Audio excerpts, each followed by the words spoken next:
tersesat, Ayu. Kau tidak mungkin meraih bintang. Kau tidak akan bisa memeluk bulan.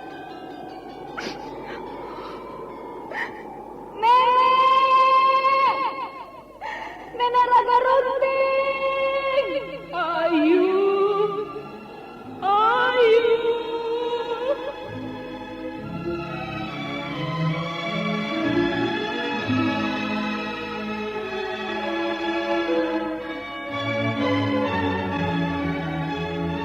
Sanggar Cerita dan Sanggar Prativi mempersembahkan Mahkota Mayangkara.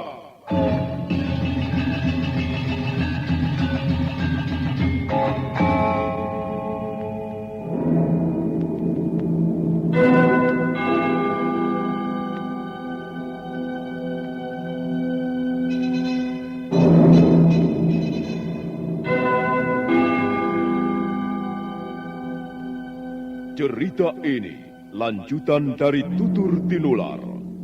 Kisah berlangsung pada zaman pemerintahan Prabu Jayanegara atau Kala Gemet, Raja Majapahit yang kedua.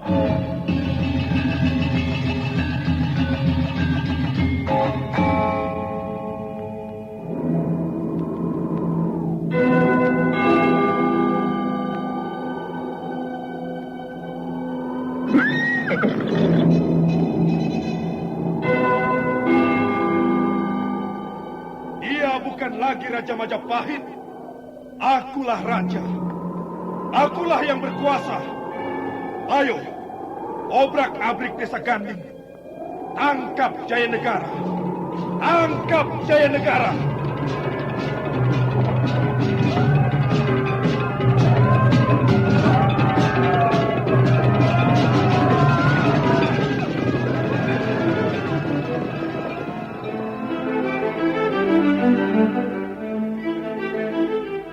Naskah ditulis dan diolah oleh S. Tijab, hiasan musik dan sutradara C. Ispriyonoka. Kali ini mengetengahkan episode ke-16 dengan judul Pendekar Lengan Tunggal.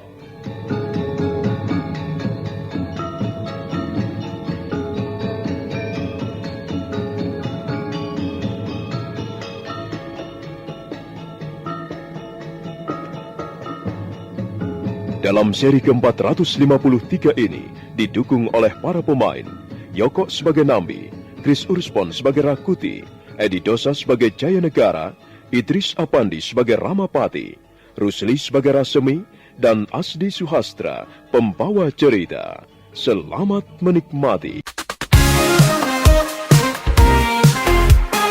Satria Collection bawa hiburan dengan gaya yang tak pernah padam. Jangan ragu, klik subscribe, jadikan harimu lebih hidup.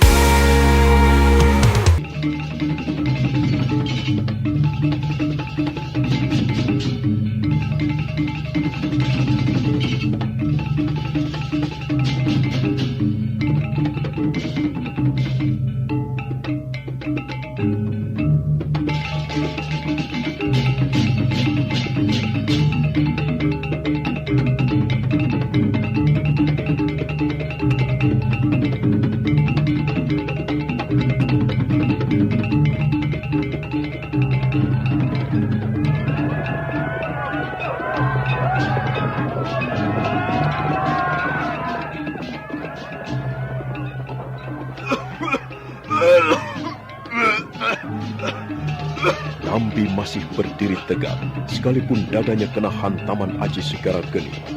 Tangan kanannya masih erat menggenggam pedangnya yang besar, tapi nampak wajahnya sedikit pucat dan sudut mulutnya mengeluarkan cairan merah.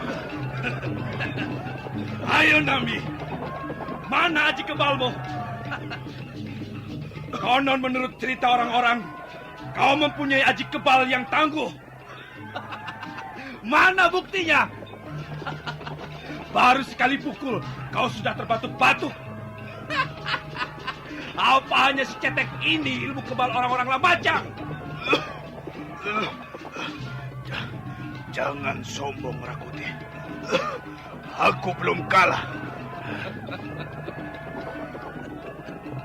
Kau hanya menunggu untuk kukalahkan, Nambi. Kau tidak berhasil, tidak mungkin berhasil menandingi kemampuanku. Sombong. Aku benci orang sombong. Kau memang Jaya, Rakuti.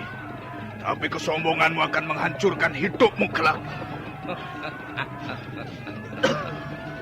Apakah kau hanya tinggal bisa mengutuk, Nambi? Ayo, pertarungan belum selesai. Angkat kembali pedangmu. Aku masih sanggup bertarung 20 jurus lagi. Lihat, Rakuti. Iya, iya, iya, iya, iya, iya, iya.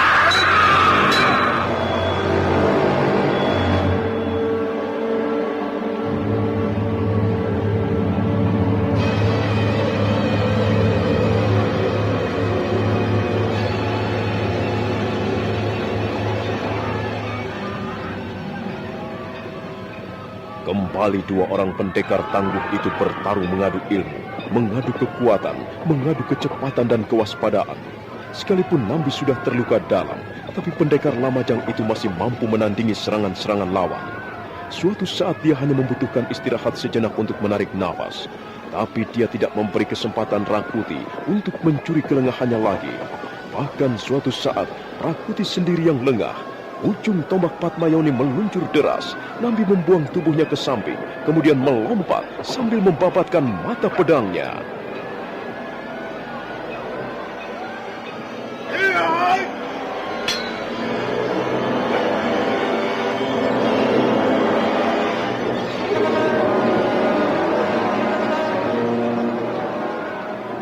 Rakuti terjajar ke belakang beberapa tindak.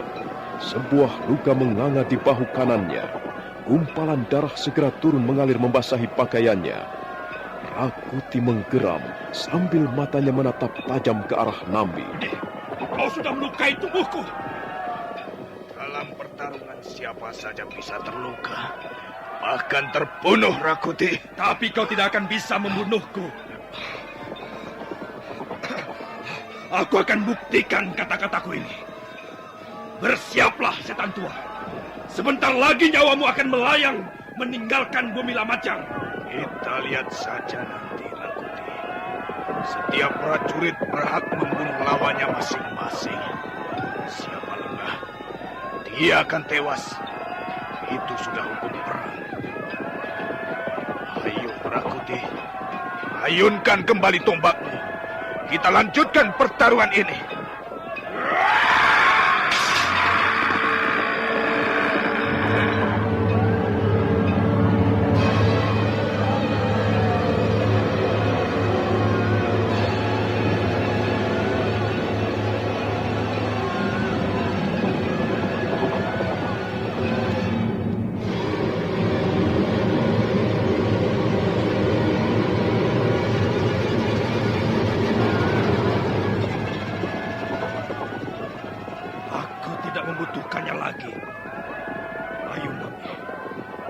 Akan kuhadapi serangan-seranganmu dengan tangan kosong. Aku tidak membutuhkan senjata lagi untuk membinasakan prajurit tua seperti Nambi. Lagi-lagi kau menyombongkan diri, Rakuti. Sesumbarmu setinggi gunung Semeru. Kesombonganmu menyentuh langit. Tapi barangkali memang itu sudah watakmu. Watak seorang cecunguk Ramapati. Diam, keparat! Atau aku akan menyumbat mulutmu selama-lamanya.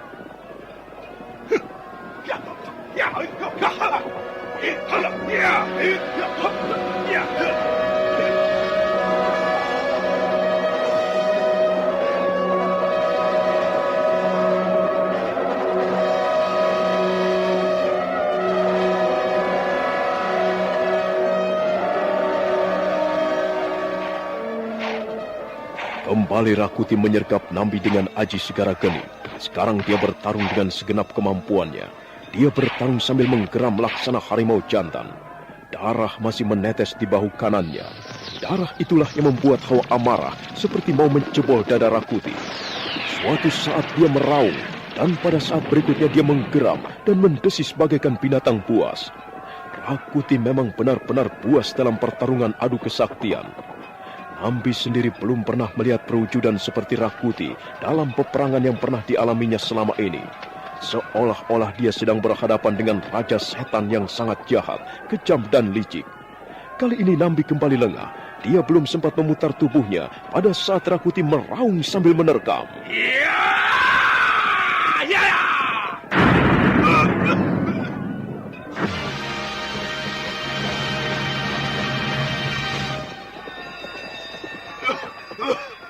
Kembali Aji Sigara Geni menggelegar menghantam lambung kiri patih Nambi. Rakuti melompat ke belakang dan melihat musuhnya tersungkur jatuh. Tapi Nambi buru-buru bangun kembali. Sekarang bukan hanya mulutnya saja mengeluarkan cairan merah, tapi juga telinganya, hidungnya. Nambi berdiri terhuyung-huyung, pandangan matanya berkunang-kunang, tapi tangan kanannya tetap masih menggenggam pedangnya dengan erat. Nambi nampak mulai gemetaran. Rakuti tersenyum sambil melampaikan tangannya. Dan beberapa orang prajurit Majapahit segera datang. Kalian kuberi kehormatan untuk membereskan gembong pemberontak itu. Cepat kerjakan! Sekitar 10 orang prajurit Majapahit berlompatan mengepung patih Nambi sambil menggenggam senjatanya masing-masing. Nambi masih berdiri terhuyung-huyung, sementara kedua belah matanya melirik kiri kanan. 2 orang prajurit maju ke depan sambil menghunus pedangnya. Saat itulah Nambi berteriak nyaring, bagaikan serigala hutan yang sedang terluka dan marah. Ayo wong-wong Majapahit, maju kalian semua!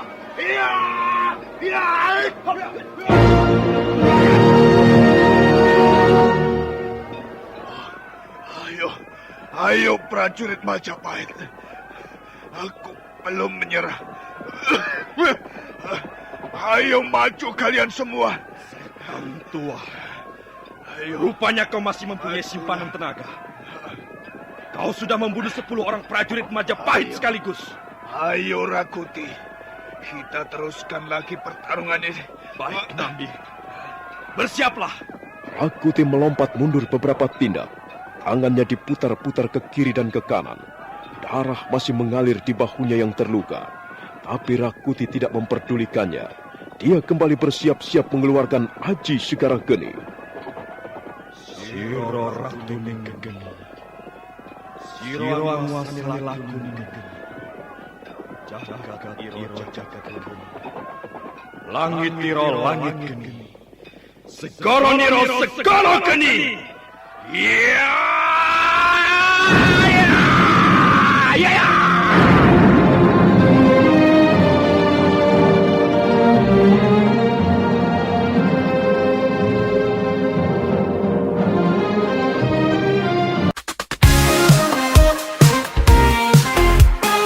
Satria Collection bawa hiburan dengan gaya yang tak pernah padam. Jangan ragu, klik subscribe, jadikan harimu lebih hidup.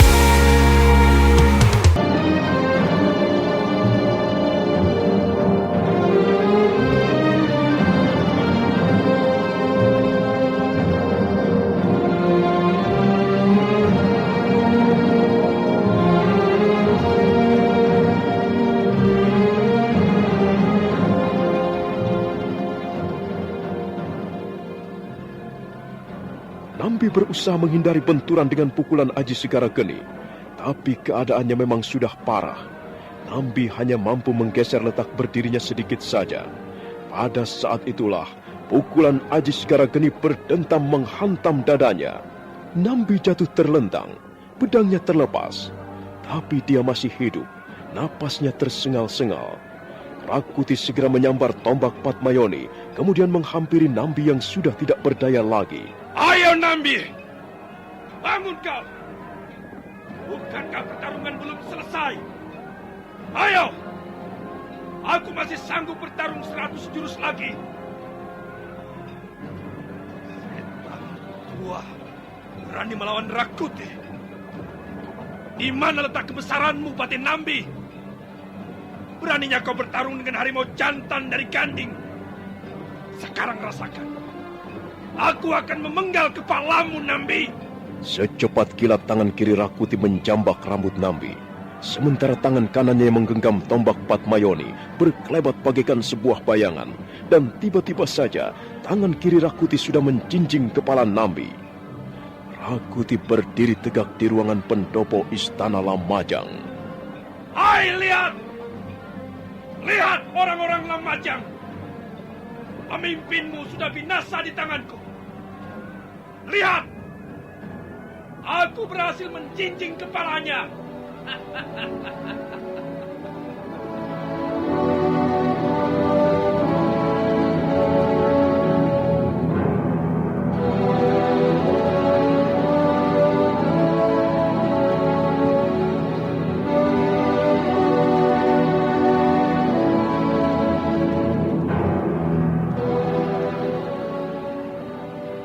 Sementara itu, di luar Istana Lamajang, pertempuran masih terus berlanjut. Prajurit Lamajang tinggal 23 orang lagi. Namun mereka masih terus mengadakan perlawanan dengan gigih. Satu persatu mereka roboh. Sang Ramapati memberikan isyarat. Sekitar 100 orang prajurit Majapahit berhamburan. Dan mereka bersama-sama membantai sisa-sisa prajurit Lamajang. Tubuh prajurit Lamajang menjadi sasaran empuk mata pedang lawan. Mayat mereka segera bergelimpangan tak tentu arah.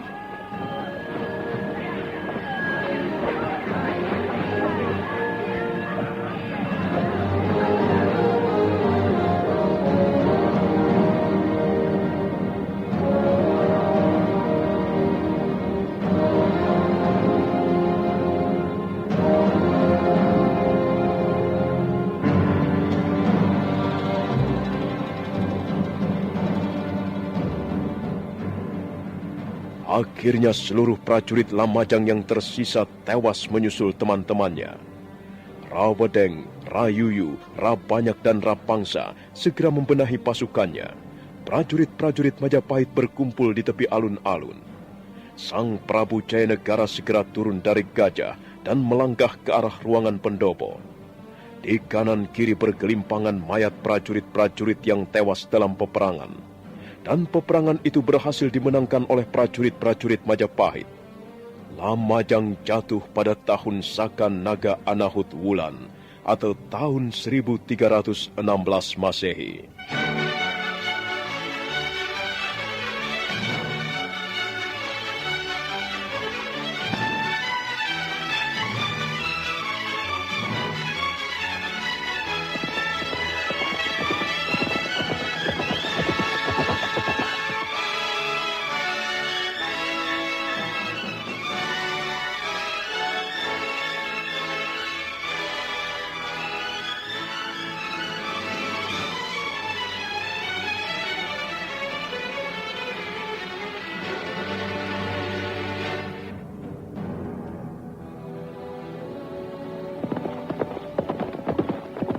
Kita sudah memenangkan peperangan ini, Eyang Patih.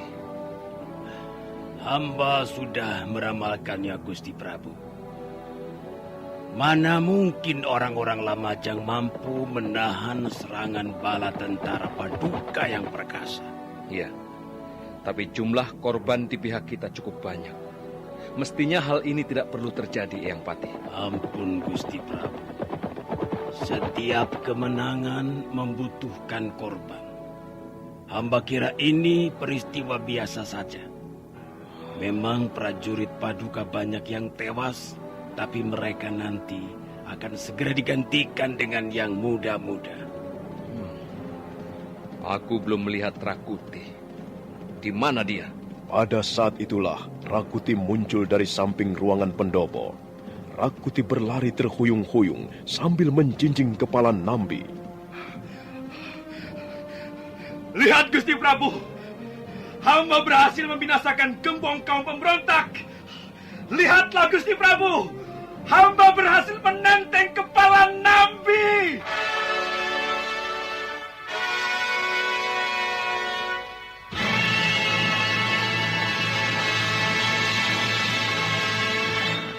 Rakuti mengacung-acungkan kepala Nambi kepalanya sendiri.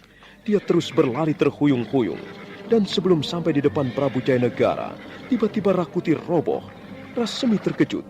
Dia langsung memburu sahabat karibnya. Rakuti, Rakuti. Dia pingsan, Gusti. Rakuti pingsan. Mungkin dia terluka. Benar, Gusti Ramapati. Dia terluka di bagian bahu kanannya.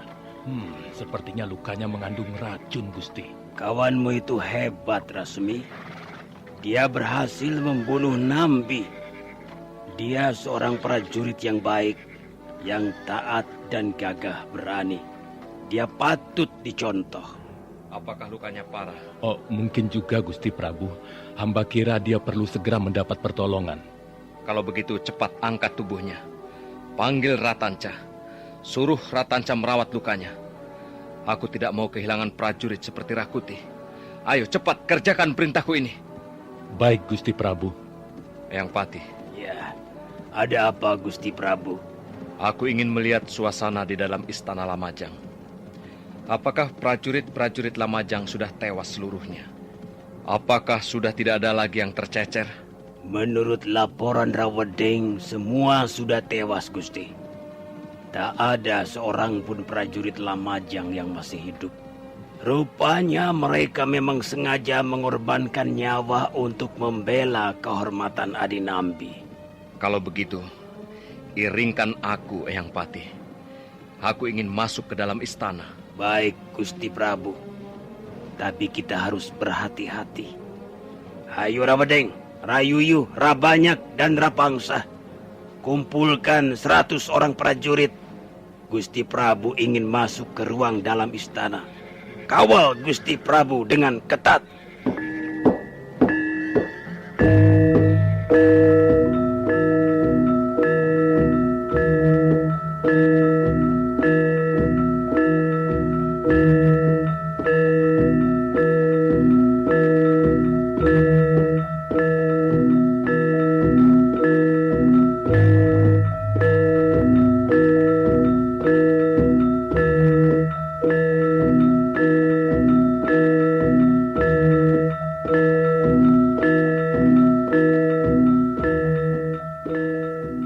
Prabu Jayanegara melangkah diiringkan Sang Ramapati.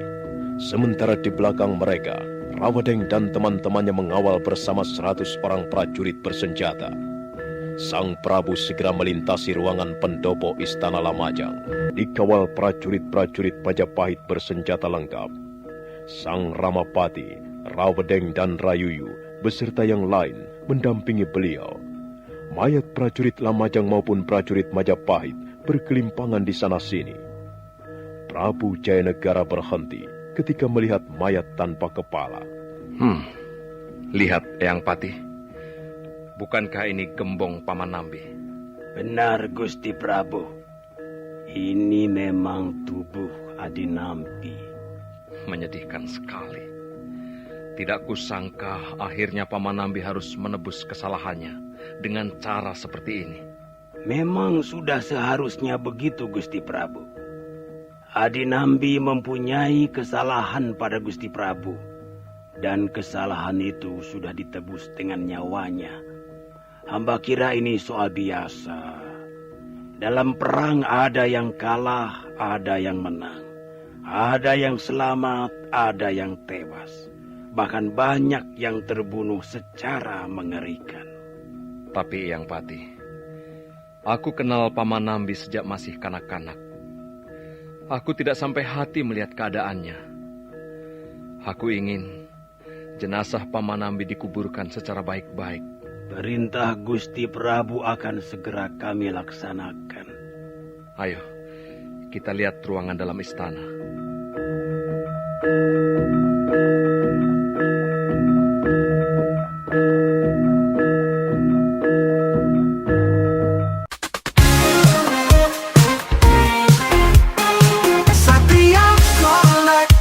Bawa hiburan dengan gaya yang tak pernah padam. Jangan ragu, klik subscribe. Jadikan harimu lebih hidup.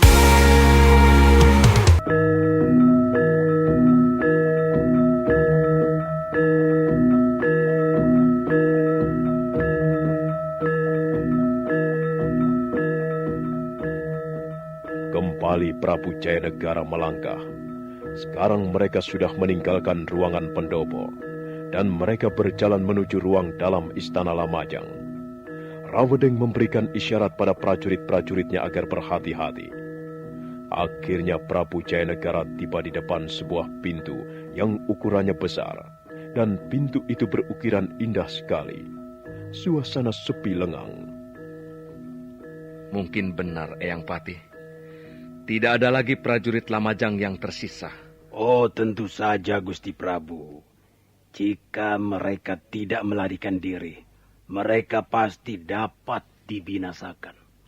Mari kita lihat ruangan dalam.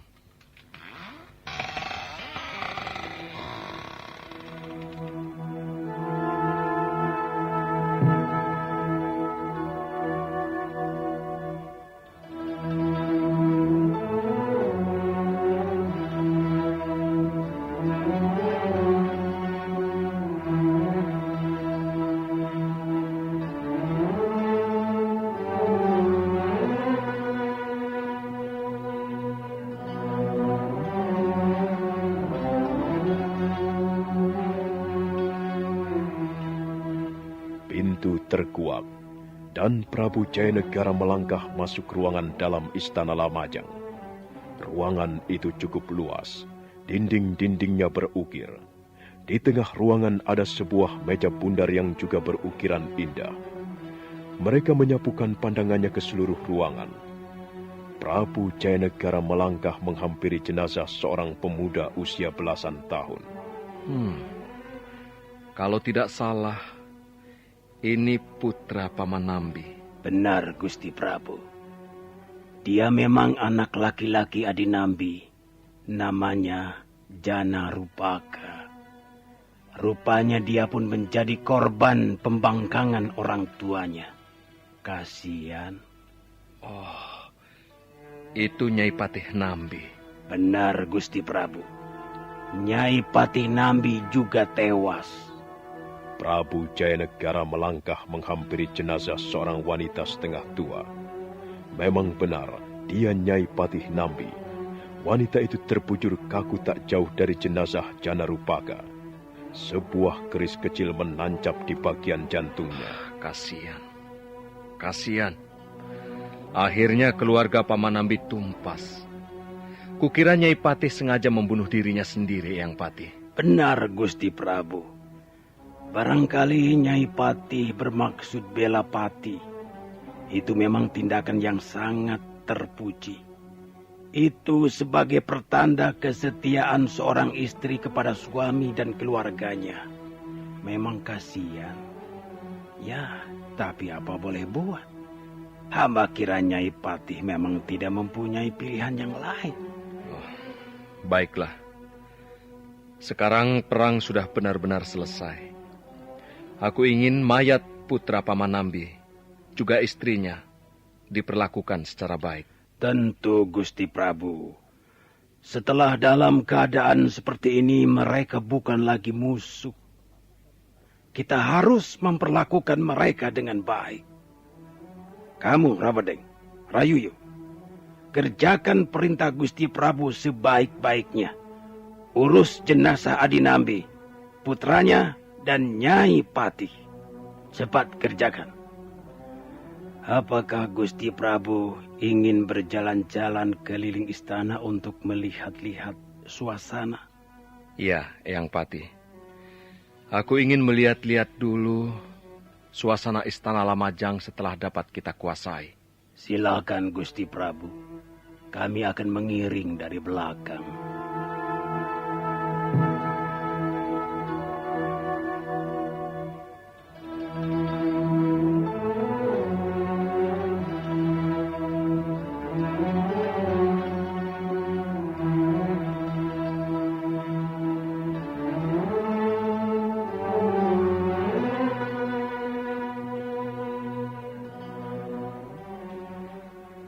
Selanjutnya Prabu Jayanegara berjalan-jalan memeriksa ruangan dalam istana Kadipaten Lamajang.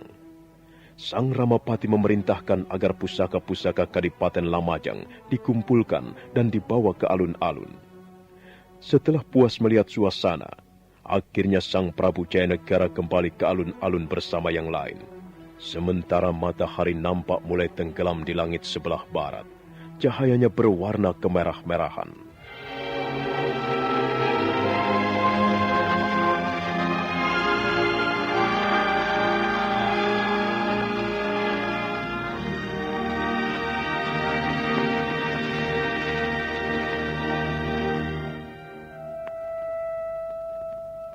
Ketika malam sudah benar-benar turun, Sang Ramapati mengumpulkan prajurit-prajuritnya.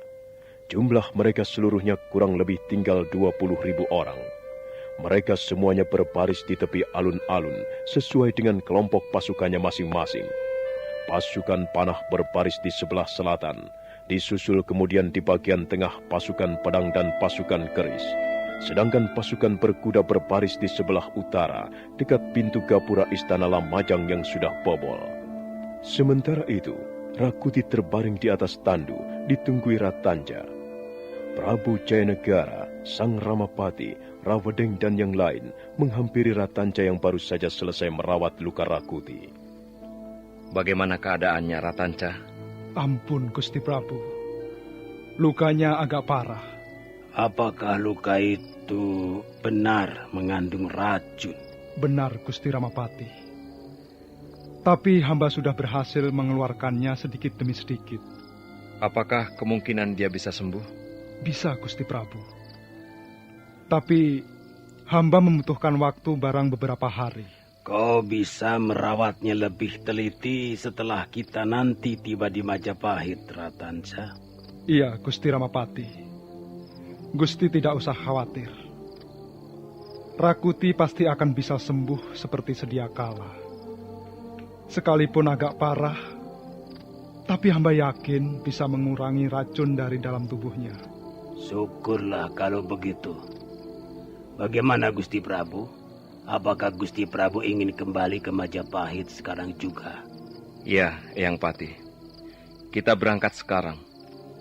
Berikan aba-aba pada prajurit agar segera meninggalkan Istana Lamajang. Baik, Gusti Prabu.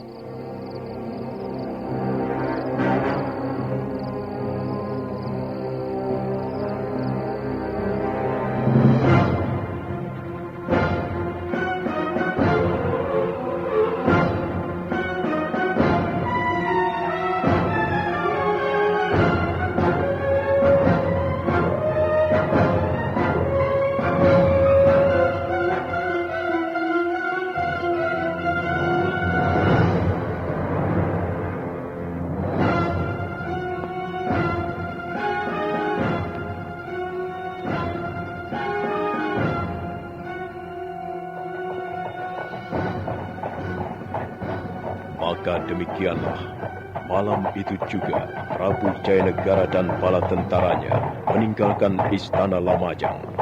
Mereka bergerak ke arah barat. Kabut tipis turun dari lereng Gunung Bromo. Sekitar 20.000 tentara Majapahit berduyun-duyun menuju perbatasan kota Lamajang. Mereka melintasi benteng Pajarakan yang masih nampak jelas bekas-bekas peperangan. Mayat di sekitar benteng belum diusik. Mereka masih tergeletak, dan beberapa di antaranya sudah mulai membusuk. Tiba-tiba Rawedeng mengangkat tangannya, dan rombongan berhenti.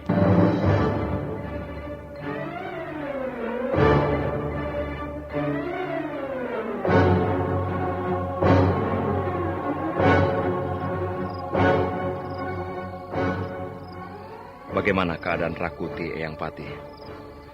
Apakah dia sudah sadar kembali? Sudah, Gusti Prabu.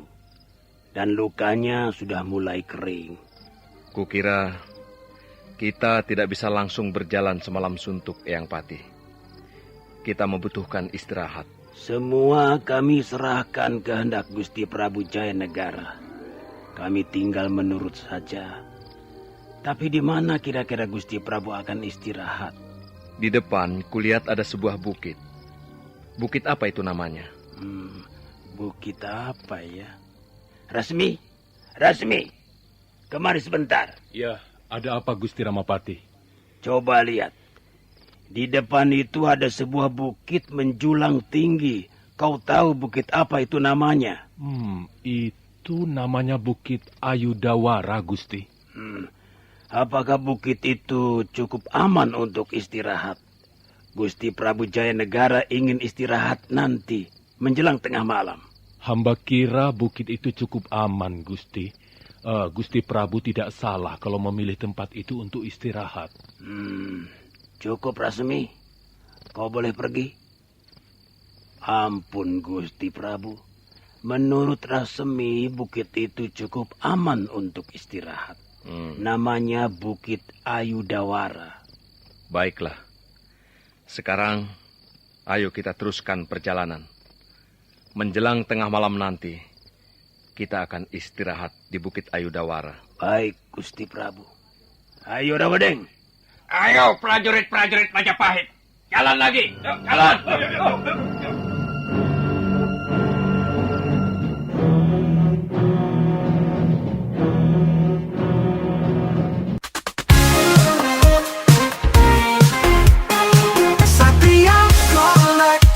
Bawa hiburan dengan gaya yang tak pernah padam. Jangan ragu, klik subscribe. Jadikan harimu lebih hidup.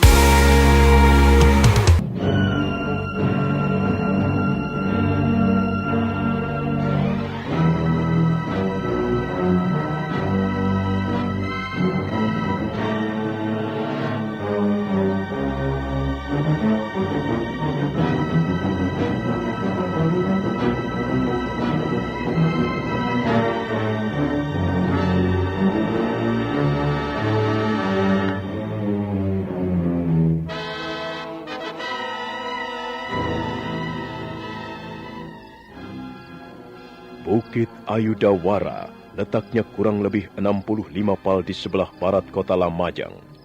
Ayudawara artinya senjata yang terpilih.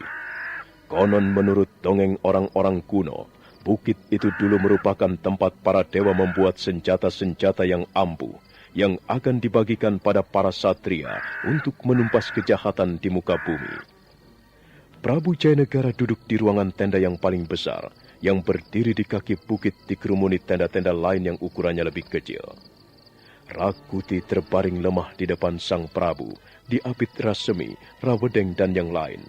Sementara Sang Ramapati duduk di sebelah kiri Sang Prabu.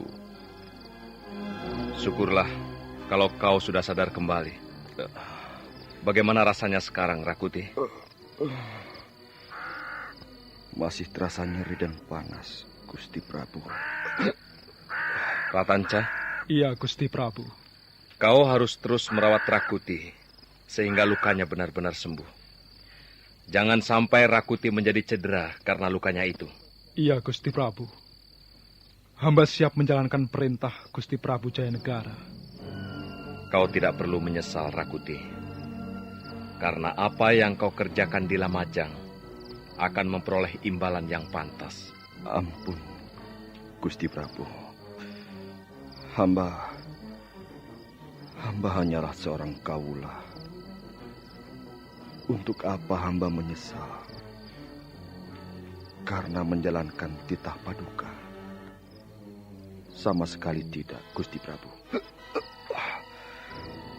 Hamba justru merasa bangga karena hamba dapat menyumbangkan dharma bakti hamba kepada Gusti Prabu dan kepada negeri Majapahit ini.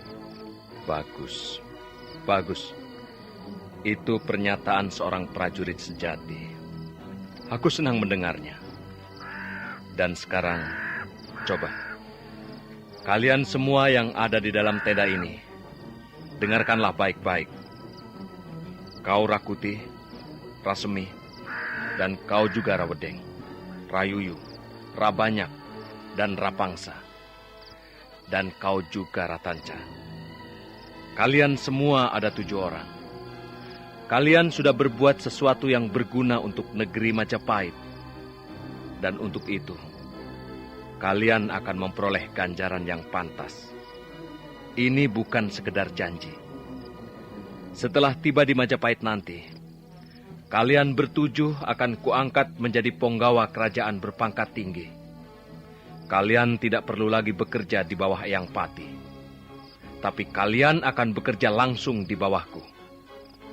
Aku merasa berhutang budi pada kalian, terutama sekali Rakuti. Dan aku tidak akan melupakan jasa-jasa kalian selama beberapa hari ini. Kalian bertujuh akan kuangkat menjadi pengalasan Winahsuka. Kalian boleh hidup senang, amukti wibawa bersamaku di Istana Majapahit. Apa yang kunikmati, kalian juga boleh menikmatinya. Apa yang kusenangi, kalian juga boleh menyenanginya. Kalian bukan penggawa kerajaan biasa lagi, tapi penggawa kerajaan yang istimewa. Pengalasan Winahsuka. Bagaimana Rakuti? Kau senang kuangkat menjadi pengalasan Winahsuka? Aduh, Gusti Prabu. Rasanya ganjaran itu terlalu besar untuk hamba. Apakah hamba pantas menerimanya? Kau tidak perlu merendah seperti itu, Rakuti. Kau orang yang pantas untuk menduduki jabatan pengalasan Winahsuka. Jangan berkecil hati. Kau juga Rasemi, Rawedeng, Rabanyak, Rapangsa, Rayuyu, dan Ratanca.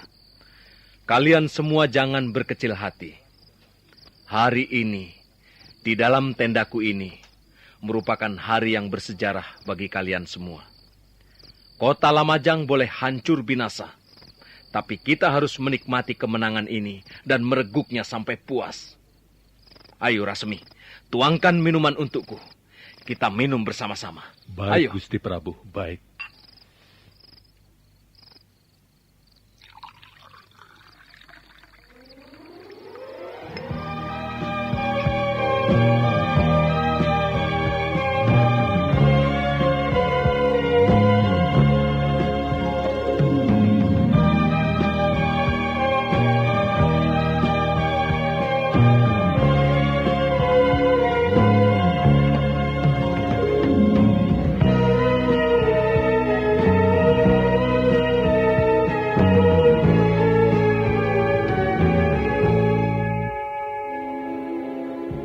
Prabu Jayanegara meneguk tuak manis dengan wajah berseri-seri. Demikian pula yang lain. Rasemi membantu Rakuti mengangkat kepalanya agar bisa minum bersama-sama. Hanya Ramapati yang nampak diam di sudut tenda. Nah, bagaimanakah kisah selanjutnya? Mengapa sang Ramapati nampak tidak puas? Dan apa yang sedang dipikirkan serta dirasakannya? Saudara pendengar, silakan menunggu seri berikutnya. Sampai jumpa.